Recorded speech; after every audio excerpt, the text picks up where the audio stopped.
Et si l'émergence de l'islam n'était pas simplement le résultat d'une inspiration divine, mais plutôt un coup d'œuvre stratégique issu du désordre? Pour l'appréhender, il faut plonger dans l'Arabie du 7e siècle. Ce n'était pas un havre de tranquillité, mais un territoire habité par des tribus constamment en conflit. Un vide de pouvoir occupé entre deux puissances géantes et épuisées, Byzance et la Perse. Dans ce contexte de rivalité pour des ressources limitées et de vendetta familiale, le commerce demeurait l'unique constante, tandis que les caravanes qui traversèrent le désert constituaient le sang vital de la péninsule. Un homme du nom de Mahomet vivait à cette carrefour, précisément dans la ville de la Mecque. Ce n'était pas un roi ni un guerrier, mais un simple marchand. Il était familier avec les chemins, les individus et les tensions qui se tramaient en sous-main. C'est en 610, dans une grotte située à la lisière de la ville, que Mahomet a commencé à recevoir les révélations qui allaient constituer le Coran. Et si ce message d'un Dieu unique, prônant la justice et l'unité, offrait justement la solution idéale aux soucis terrestres de l'Arabie? Le concept de la Ummah, une communauté rassemblée non par des liens de parenté, mais par la foi, était novateur. Il proposait une solution à la spirale interminable de violence tribale qui ravageait la région. En se rassemblant autour d'un Dieu et d'un prophète unique, les tribus ont pu dépasser leurs conflits passés et établir une identité forte et nouvelle. Dans un univers en pleine déliquescence, c'était une proposition irrésistible. La paix contre la fidélité. Une paix qui, une fois solidifiée, pourrait devenir une force inarrêtable. Il ne s'agit pas uniquement d'une question de foi.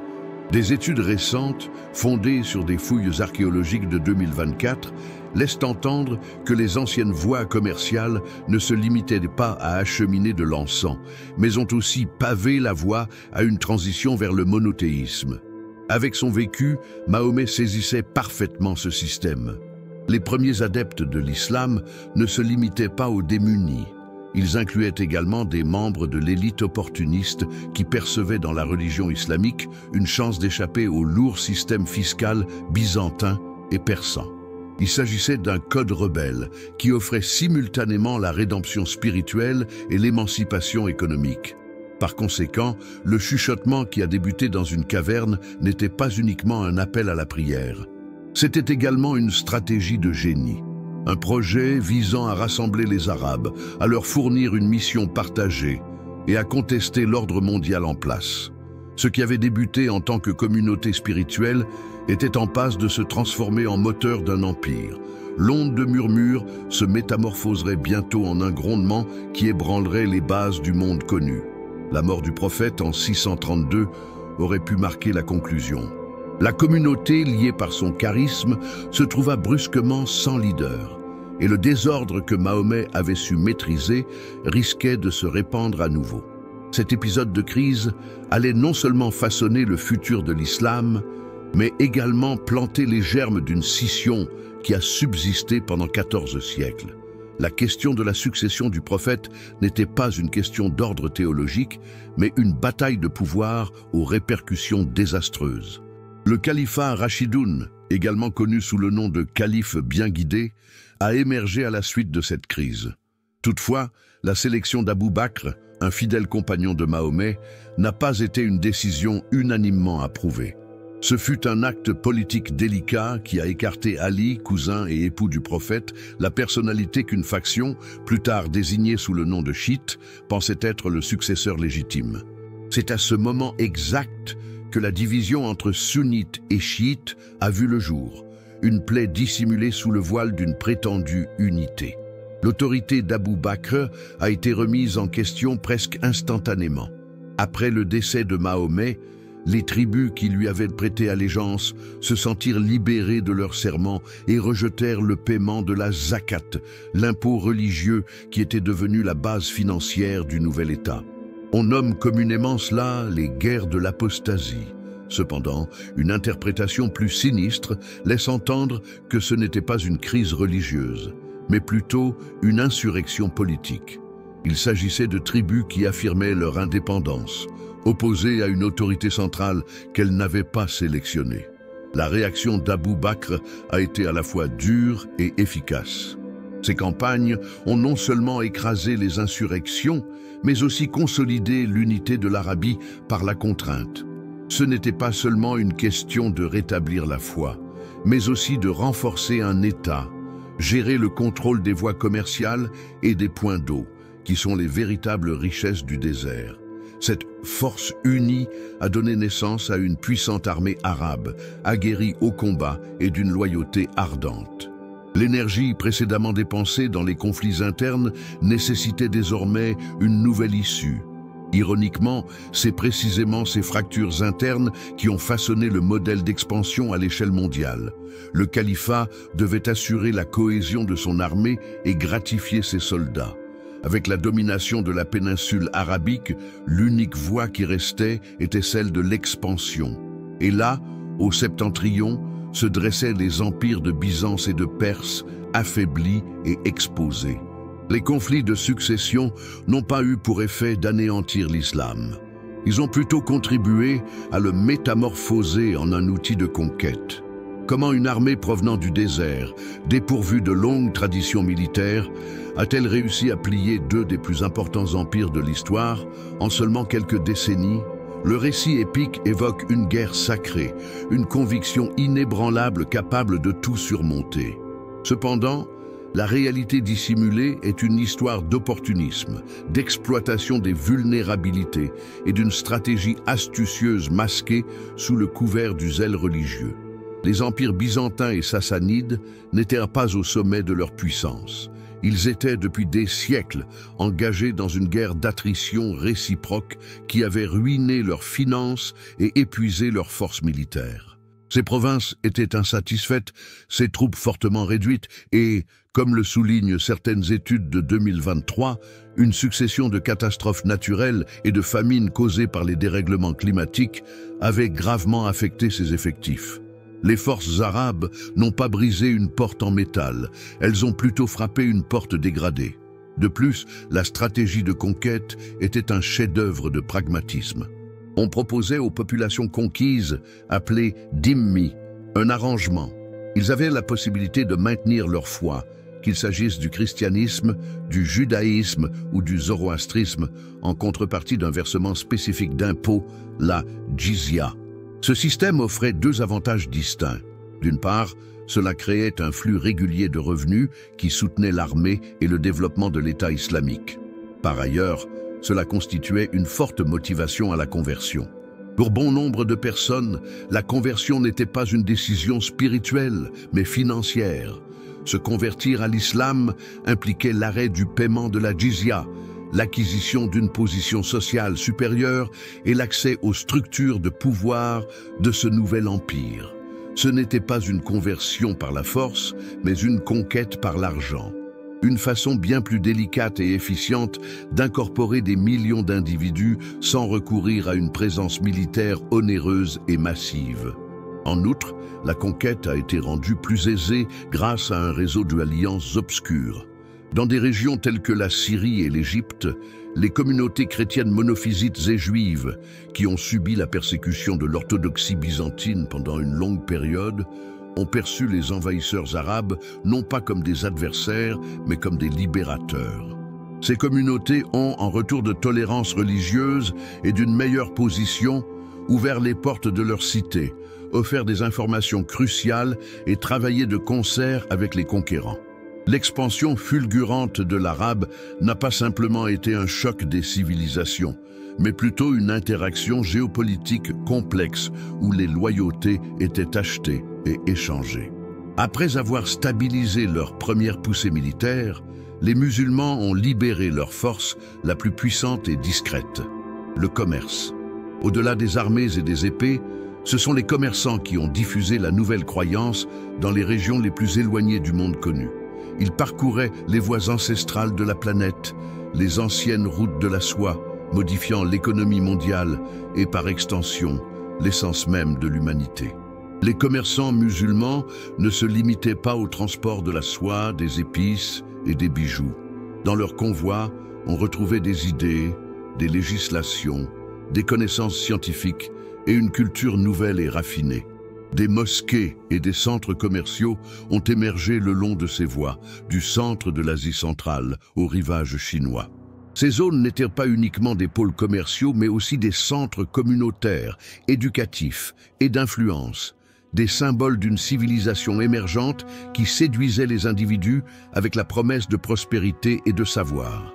La version de l'islam qui se propagea vers l'Est était fréquemment une forme plus mystique et flexible de cette foi, le soufisme.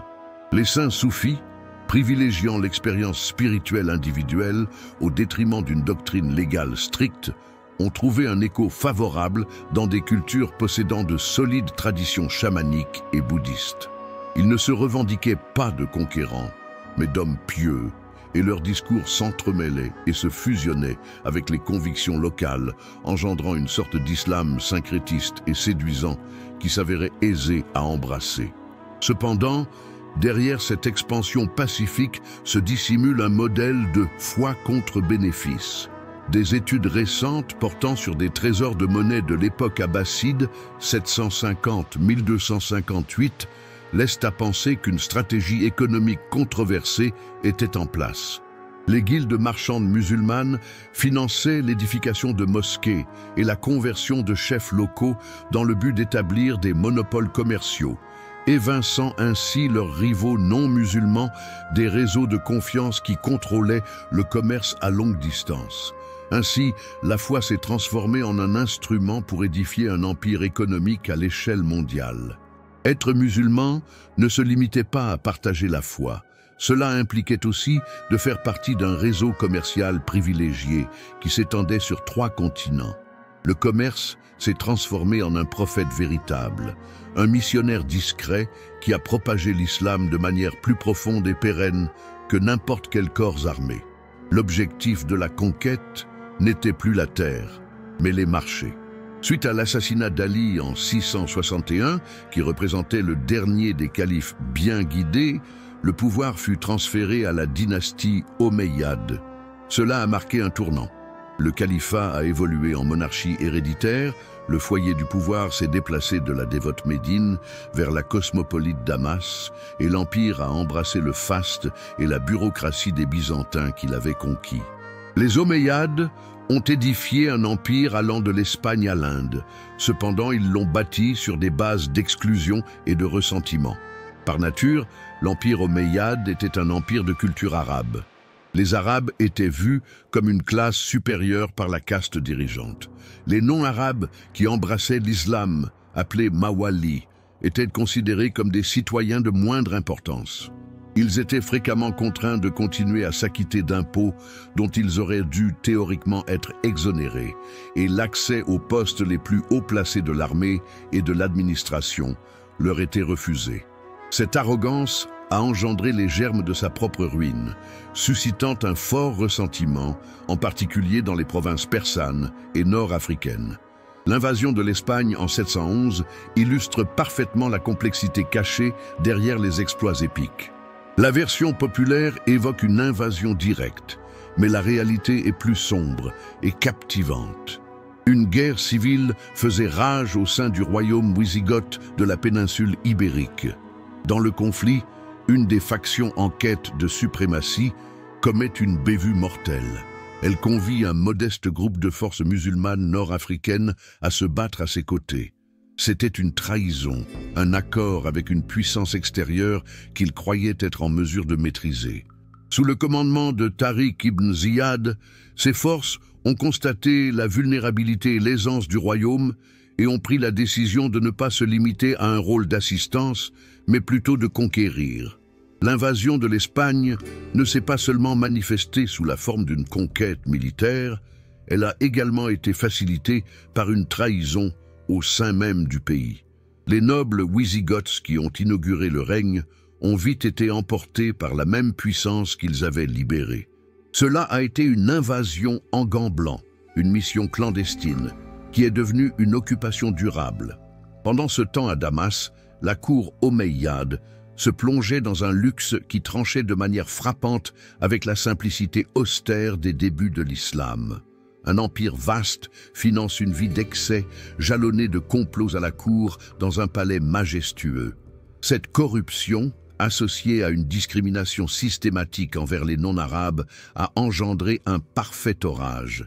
Les Abbassides, une nouvelle faction descendant d'un oncle du prophète, ont su rassembler tout ce mécontentement et ont mené une révolution qui aboutirait au massacre de la dynastie Omeyyade et à la relocalisation du pouvoir vers une nouvelle ville mythique, Bagdad.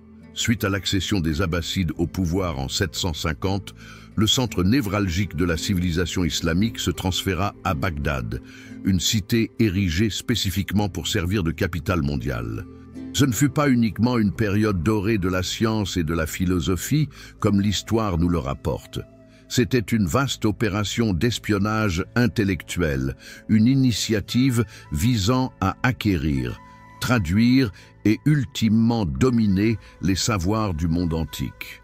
Le savoir ne servait pas uniquement à l'illumination, c'était un outil de domination mondiale. La Maison de la Sagesse, devenue légendaire, était au centre de cette opération.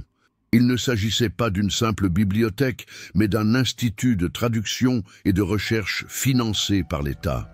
Le calife dépêchait des envoyés jusqu'aux limites de l'Empire byzantin dans un but précis: obtenir coûte que coûte des manuscrits grecs, persans et indiens. À Bagdad, des œuvres de Platon, Aristote, Ptolémée et Galien furent amenées, et une multitude d'érudits, pour la plupart chrétiens et juifs, s'attelèrent sans relâche à leur traduction en arabe.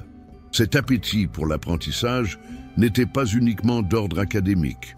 L'avancement en mathématiques, tel que l'épanouissement de l'algèbre, a rendu possible une gestion fiscale plus efficiente et une logistique militaire plus exacte. L'astronomie ne se limitait pas à la navigation, elle offrait aussi la possibilité de déterminer l'orientation vers la Mecque depuis n'importe quel lieu de l'Empire, contribuant ainsi à l'unification des croyants. En outre, la médecine non seulement préservait des vies, mais elle mettait également en avant l'excellence de la civilisation islamique, attirant les intellectuels les plus brillants et devenant un instrument de propagande efficace. Cependant, cette période de prospérité a un aspect sombre qui est fréquemment négligé. Une recherche de 2023 concernant des manuscrits réapparus démontre que bon nombre de ces savants n'étaient pas au travail de leur propre volonté. Ils ont été transférés depuis des territoires conquis et leur labeur était en substance contraint. C'était un type de pillage culturel, une appropriation des savoirs des civilisations conquises destinée à nourrir la machine intellectuelle de l'Empire. Le génie de Bagdad ne s'est pas uniquement élaboré à travers la traduction, mais également grâce au vol intellectuel. Par conséquent, la Maison de la Sagesse se transforme en un symbole d'une complexité bien plus grande. C'était effectivement un phare de savoir, mais aussi un centre stratégique de renseignement. En concentrant et en résumant le savoir de l'Antiquité, le califat abbasside ne s'est pas uniquement affirmé comme le successeur de la civilisation, mais a aussi veillé à ce que toute avancée scientifique ou technologique se réalise au sein de ses limites et sous sa supervision. Sous le contrôle des Abbassides, la connaissance s'est transformée en l'outil le plus raffiné. Pendant que Bagdad se distinguait comme le pôle intellectuel du monde, les courants de l'islam continuaient leur progression vers l'Est, touchant les rivages de l'Inde et l'archipel indonésien. Cependant, ici, la foi n'a pas été apportée par des soldats, mais plutôt grâce aux mystiques et aux commerçants. Et pour survivre, il a été contraint de se métamorphoser, de s'ajuster et, en agissant ainsi, de dévoiler un aspect totalement inédit et stratégique. Son développement en Asie n'a pas été une conquête, mais plutôt une transformation. Au XIIIe siècle en Inde, un pays riche de traditions hindoues et doté d'un système de castes strictement établi, l'islam a étonnamment prospéré. Avec leur message d'amour divin et leur refus des hiérarchies sociales, les saints soufis ont séduit des millions de personnes, en particulier au sein des castes inférieures. Pour les personnes coincées au bas de l'échelle sociale, l'islam ne proposait pas seulement une nouvelle croyance, mais également la garantie d'égalité et de dignité que l'hindouisme leur déniait. Il s'agissait d'une piraterie du système de caste. Cette conversion de grande ampleur ne se limitait pas à un phénomène purement spirituel. Des documents d'entreprise commerciales de cette période, examinés dans des articles universitaires de 2024, mettent en lumière une machination économique méconnue. Les commerçants musulmans, qui contrôlaient déjà les voies maritimes de l'océan Indien, soutenaient avec enthousiasme les missionnaires soufis et l'édification de sanctuaires. Quelle est la finalité ? Mettre en place un réseau de confiance et de fidélité fondé sur la foi qui leur donnerait la possibilité de créer des monopoles commerciaux dans les ports stratégiques de l'Inde. En Asie du Sud-Est, notamment dans les îles qui forment actuellement l'Indonésie et la Malaisie, le processus a suivi une ligne similaire tout en gardant une empreinte locale. L'islam a fusionné avec les croyances animistes et les coutumes mystiques antérieures. Les histoires du Coran se sont intégrées au folklore local, tandis que les rites islamiques ont fusionné avec les cérémonies indigènes. Sa capacité d'adaptation culturelle a été essentielle à son triomphe. L'islam ne s'est pas manifesté en tant que substitution, mais plutôt comme une extension, un élément supplémentaire dans le riche tissu spirituel de la région. De ce fait, l'essor de l'islam en Asie dévoile une approche de conquête discrète, bien plus raffinée que la progression militaire en Occident. Plutôt que d'imposer sa présence par la force, il a réussi à s'infiltrer via le mysticisme, l'économie et l'espoir de mobilité sociale. Il a fait preuve d'une remarquable flexibilité, se réadaptant pour s'insérer dans de nouveaux contextes culturels. Cependant, derrière cette harmonie manifeste, se dissimulait un plan minutieusement élaboré pour accroître son influence économique et politique, prouvant que l'Empire islamique pouvait se bâtir aussi bien avec des vers qu'avec de l'acier. Au sud du vaste désert du Sahara, l'islam a découvert un autre univers, celui de puissants empires dorés et de sophistiqués réseaux commerciaux au-delà du Sahara. En Afrique de l'Ouest, l'introduction de la foi n'a pas eu lieu par conquête, mais grâce aux caravanes de chameaux qui transportaient du sel, des textiles et, plus tragiquement, des individus. Ici, l'histoire de l'islam se mêle à l'un des épisodes les plus obscurs de l'humanité, le commerce des esclaves. Aux alentours de l'an 1000, d'importants empires, tels que l'empire du Ghana, puis plus tard celui du Mali, ont commencé à embrasser l'islam. Ce ne sont pas par une révélation soudaine que leurs dirigeants ont été convertis, mais plutôt par un pur pragmatisme.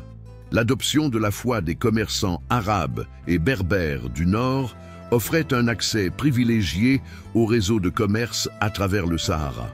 Cela leur offrait la possibilité d'importer des produits de luxe, des chevaux destinés à leurs forces militaires et, plus précisément, leur donnait un cadre légal et l'aptitude à lire et écrire en arabe pour gérer leur vaste territoire. Toutefois, cet aspect commercial comportait une dimension profondément troublante. L'un des produits les plus rentables qui transitaient vers le nord à travers le Sahara étaient les esclaves, provenant des zones sud non musulmanes. La charia prohibait l'asservissement des musulmans tout en le permettant à l'égard des infidèles. Cette séparation a engendré une logique économique et religieuse désastreuse. Pour les élites africaines, l'organisation de raids esclavagistes à l'encontre de leurs voisins non musulmans est devenue une pratique économique essentielle, sous couvert religieux. Des études publiées en 2023 dans l'African Studies Quarterly mettent en évidence une vérité encore plus polémique, particulièrement à la suite des discussions sur les réparations de 2024. Ici, la façon d'appliquer la jizya, l'impôt destiné aux non-musulmans, était différente. Dans de multiples situations, les collectivités qui n'étaient pas en mesure de s'acquitter de l'impôt en or ou en biens le versaient sous forme de travail ou de service. L'adhésion à l'islam s'est dès lors transformée en une protection, un moyen de se prémunir contre l'esclavage. La foi ne proposait pas uniquement la rédemption dans l'au-delà, mais également la pérennité dans ce monde. Par conséquent, l'expansion de l'islam en Afrique subsaharienne révèle un paradoxe déchirant. D'un côté, elle a introduit l'alphétisation, les systèmes juridiques et un lien avec le monde méditerranéen, éléments qui ont favorisé l'émergence d'empires d'une richesse et d'une sophistication extraordinaires. Par ailleurs, il s'est imposé comme l'élément idéologique et légal d'un système de commerce d'esclaves qui a perduré pendant des siècles, bien avant que les embarcations européennes n'arrivent sur les rivages africains. Encore une fois, foi et commerce s'entrelacèrent, mais cette union, ici, dans l'ombre de l'Afrique, laissa l'une des marques les plus profondes de l'histoire. Dans l'imaginaire occidental, Al-Andalus, l'Espagne musulmane, resplend comme une utopie disparue, un endroit de convivialité où musulmans, juifs et chrétiens cohabitaient dans une harmonie culturelle donnant lieu à une architecture éblouissante et des progrès scientifiques inégalés. Et si ce tableau idyllique de tolérance n'était qu'une illusion, une couverture dissimulant les mêmes tensions, interrogations et expulsions qui marqueraient les conflits globaux futurs?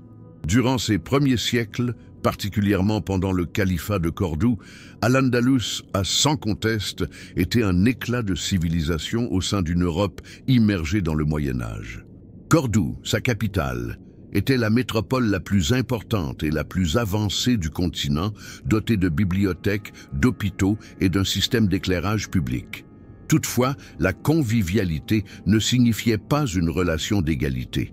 C'était une structure de pouvoir bien établie où les musulmans exerçaient l'autorité, tandis que les chrétiens et les juifs occupaient le statut de dhimmi, des citoyens protégés mais subalternes, obligés de s'acquitter de la jizya et d'adopter un statut juridique inférieur. Cette tolérance était assortie de limites très strictes. Toute critique à l'encontre de l'islam ou de son prophète était sanctionnée par la peine capitale.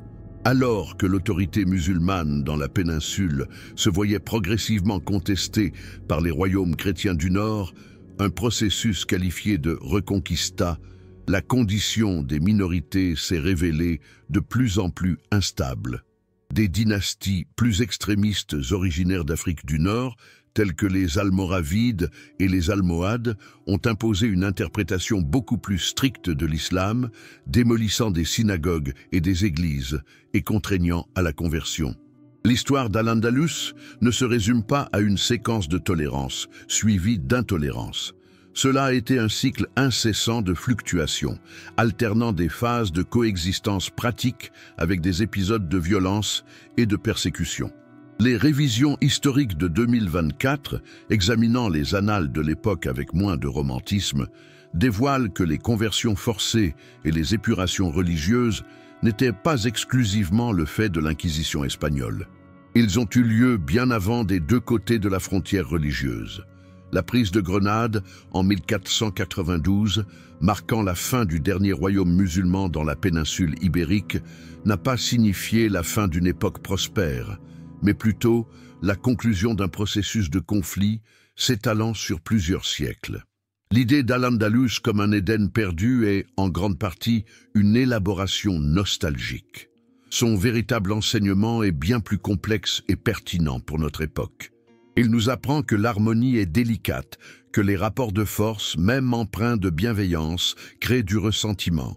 Il souligne également que les discordes religieuses et culturelles, si elles échouent à être maîtrisées, sont susceptibles d'engendrer des préjugés et de la violence capable de ruiner les sociétés les plus éclatantes. Al-Andalus n'était pas un Éden révolu, c'était une prémonition. Quand la force des califats arabes a disparu, un nouvel empire a émergé des débris de l'Anatolie, l'Empire ottoman. Les sultans ottomans, héritiers de l'héritage de la conquête islamique, avaient pour ambition non seulement de gouverner le monde musulman, mais également de dominer le monde tout entier.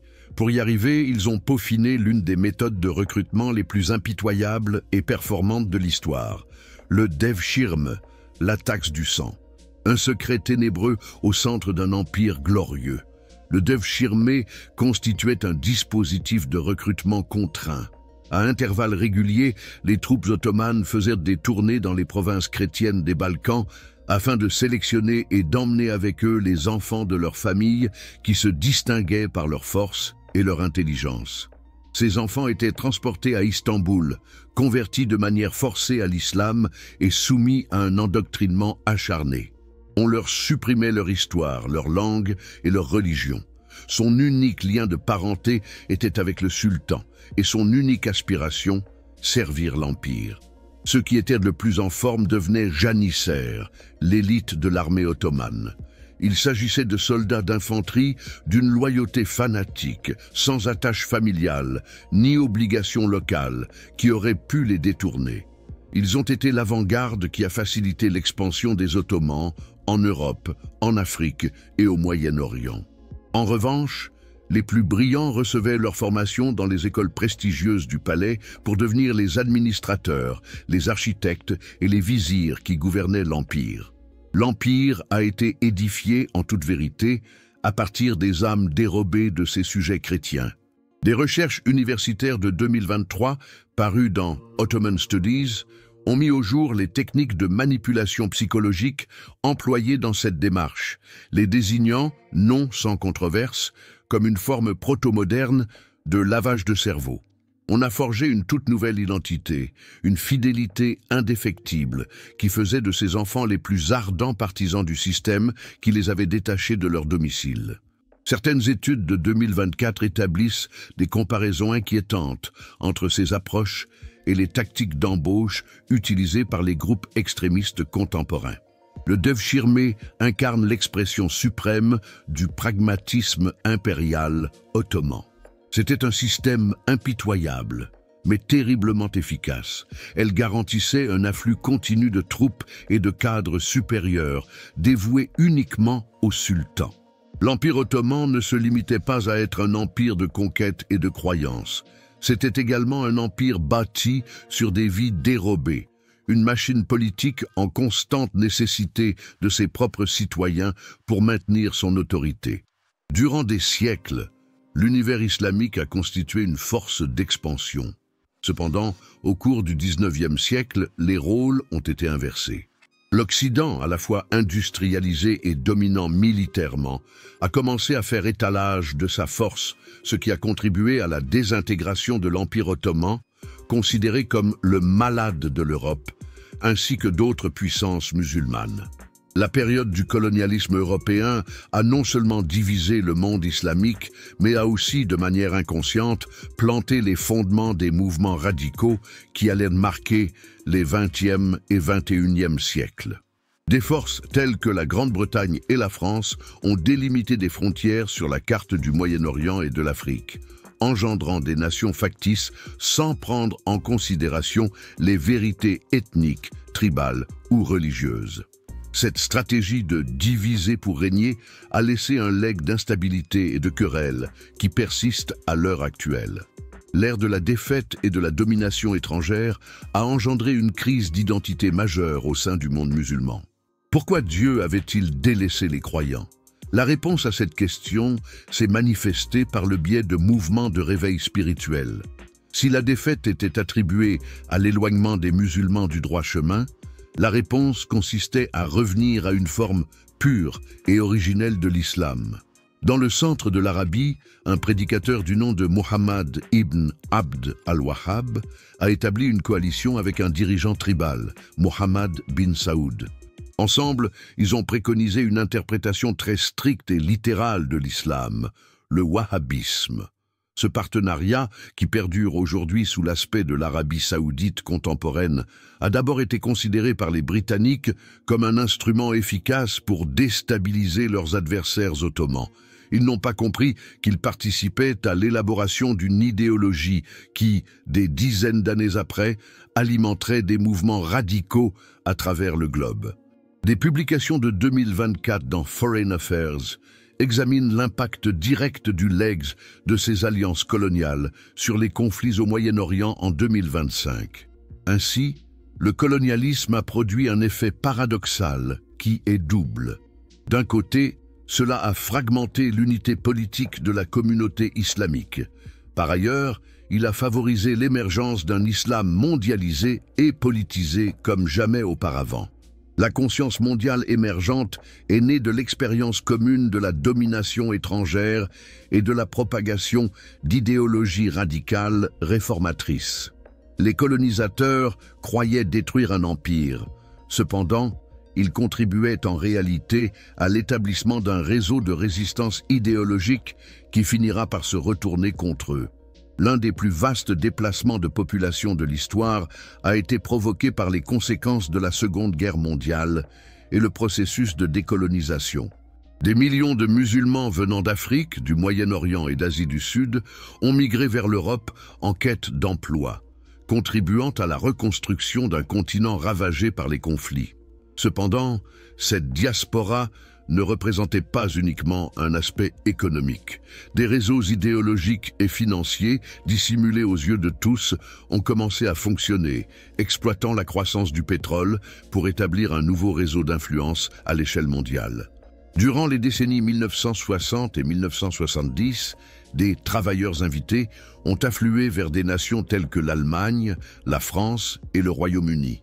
Ils ont créé des communautés, érigé des mosquées et introduit leur culture, modifiant ainsi le panorama social de l'Europe. Néanmoins, ces communautés se percevaient fréquemment comme étant à l'écart et mises à l'écart. Et dans ce vide, de nouveaux intervenants ont fait leur apparition avec une feuille de route très précise. Suite à l'essor pétrolier des années 1970, des nations du Golfe, telles que l'Arabie saoudite, ont acquis une fortune incroyable. Et ils ont commencé à exporter bien plus que du pétrole. Leur interprétation ultra-conservatrice de l'islam, le wahhabisme. Au moyen d'associations à but non lucratif et de fondations, ils ont consacré des milliards de dollars à l'édification de mosquées, au soutien d'écoles islamiques et à la diffusion de publications religieuses dans les communautés diasporiques partout dans le monde. Les recherches sur la migration de 2023 mettent en lumière l'efficacité incroyable de cette pétrodiplomatie comme instrument de soft power.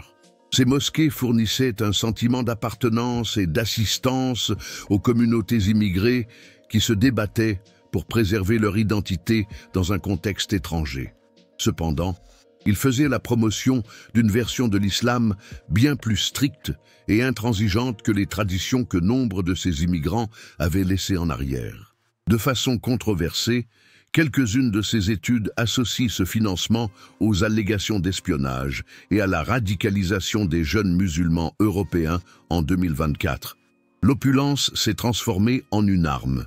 Les richesses pétrolières ont conféré à une vision extrémiste et marginale de l'islam une influence démesurée à travers le monde. L'errance des musulmans à l'échelle mondiale, qui a marqué la migration du XXe siècle, n'a pas seulement conduit à leur dispersion. Elle a également engendré un champ de bataille idéologique global, une guerre pour l'essence même de l'islam, se déroulant dans les quartiers périphériques de Paris, les avenues de Londres et les cités européennes. Alors que le XXe siècle a connu l'ère de la migration physique, le XXIe siècle se distingue par l'ère de la migration numérique. L'émergence d'Internet et des plateformes sociales a instantanément mondialisé l'islam, établissant une Oumma virtuelle qui dépasse toutes les limites géographiques. Cependant, cette nouvelle ère de connectivité numérique a également engendré un champ de lutte inédit. Une guerre virtuelle pour les âmes et les esprits, où les algorithmes dissimulent des espaces radicaux et la désinformation se répand tel un virus. L'appel à l'islam, connu sous le nom de Dawa, a trouvé sur des plateformes telles que YouTube, Facebook et TikTok une tribune internationale. Les prédicateurs charismatiques, qu'ils soient modérés ou extrémistes, avaient la capacité de toucher directement des millions de personnes chez elles sans nécessiter une mosquée ou un établissement. L'islam est devenu viral, accessible et adaptable. Les jeunes musulmans en Occident, souvent tiraillés entre deux cultures, ont la possibilité de découvrir en ligne une identité islamique forte et affirmée.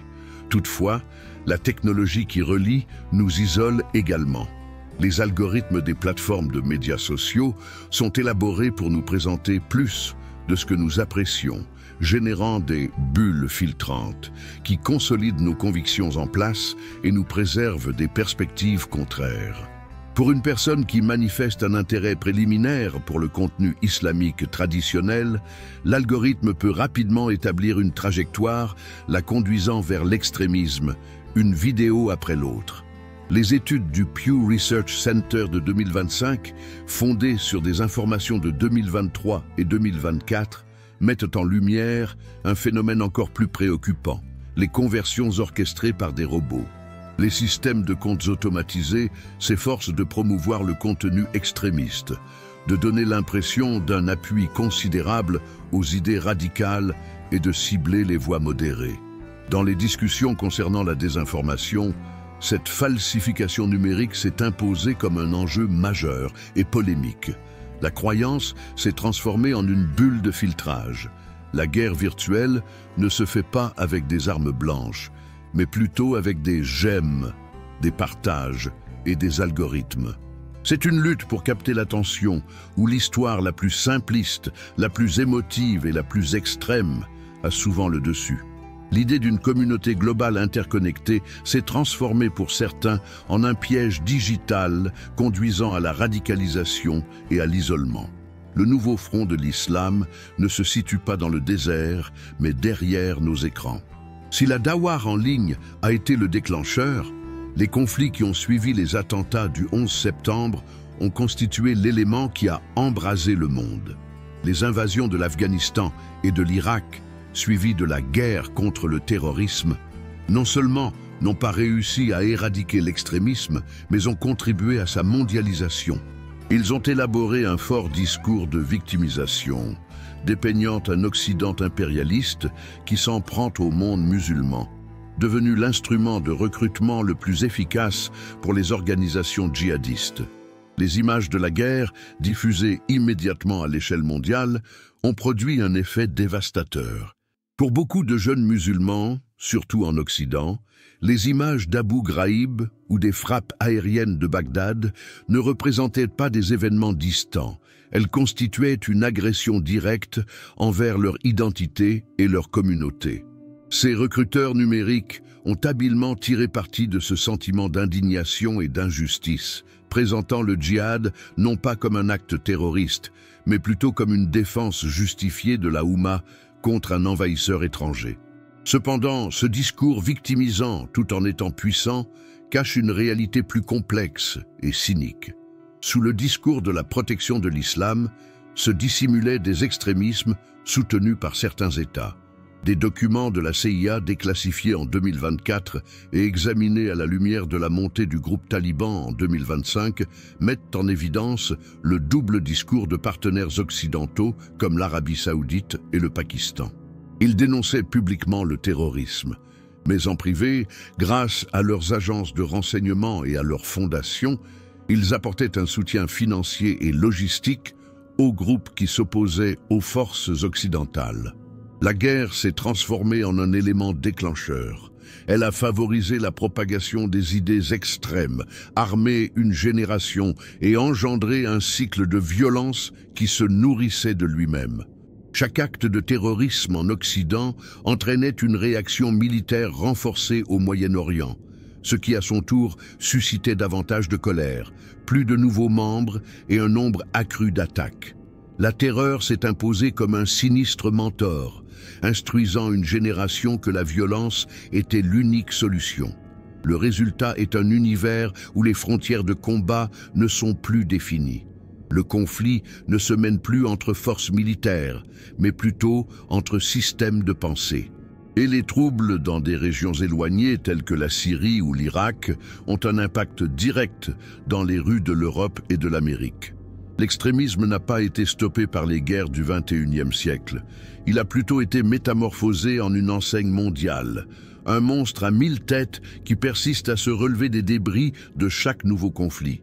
Tandis que l'extrémisme préoccupe intensément le monde, une lutte plus complexe et possiblement plus significative se joue au cœur même de l'islam. C'est un combat pour son essence, une guerre civile muette entre les forces de la réforme et celles de la tradition. Des mouvements contemporains tels que le féminisme islamique et les luttes pour les droits LGBTQ+, dévoilent les fissures profondes qui pourraient éventuellement briser l'unité de l'islam à jamais. Des manifestations historiques sont menées par les femmes dans des pays tels que l'Iran et l'Arabie saoudite, contestant les lois imposant le port du voile et revendiquant des droits fondamentaux. Entre 2023 et 2025, ces images ont été intensifiées par les médias sociaux et sont devenues un emblème international de la quête de réforme. Ils affirment que le Coran peut et doit être interprété d'une façon qui respecte l'égalité de genre et les droits humains contemporains. Ils ne cherchent pas à renoncer à l'islam, mais plutôt à le transformer de l'intérieur. Cependant, cette poussée réformiste rencontre une réaction conservatrice intense. Pour beaucoup de musulmans traditionnels, ces mouvements représentent une importation de valeurs occidentales décadentes, mettant directement en péril la sacralité de la loi islamique, la charia. Ils voient les réformateurs non pas comme des innovateurs, mais plutôt comme des hérétiques, redoutant que ces transformations n'affaiblissent l'essence même de l'islam. Cette réaction dépasse le cadre des clercs du Moyen-Orient. Elle résonne fortement au sein des communautés conservatrices de la diaspora occidentale. Cet affrontement est désormais décrit comme une guerre civile silencieuse par des panels universitaires et des débats récents. Nous ne menons pas une guerre avec des armes, mais avec des interprétations du texte sacré, des hashtags et des manifestations. C'est un défi de déterminer ce que représente l'islam au XXIe siècle. L'islam est-il une collection de règles invariables révélées il y a 1400 ans, ou est-il un message dynamique capable de s'ajuster aux défis contemporains? L'issue de ce combat est imprévisible. Observons-nous la progression de l'islam vers une version plus ouverte et variée, ou assistons-nous plutôt à son déclin potentiel, une scission entre un islam globalisé et contemporain et un islam traditionnel et local, susceptible de fragmenter durablement la Oumma? Peut-être que l'avenir de l'islam, ainsi que sa relation avec le monde entier, ne se jouera pas sur un terrain de guerre, mais plutôt dans le dénouement de ces discussions internes mystérieuses.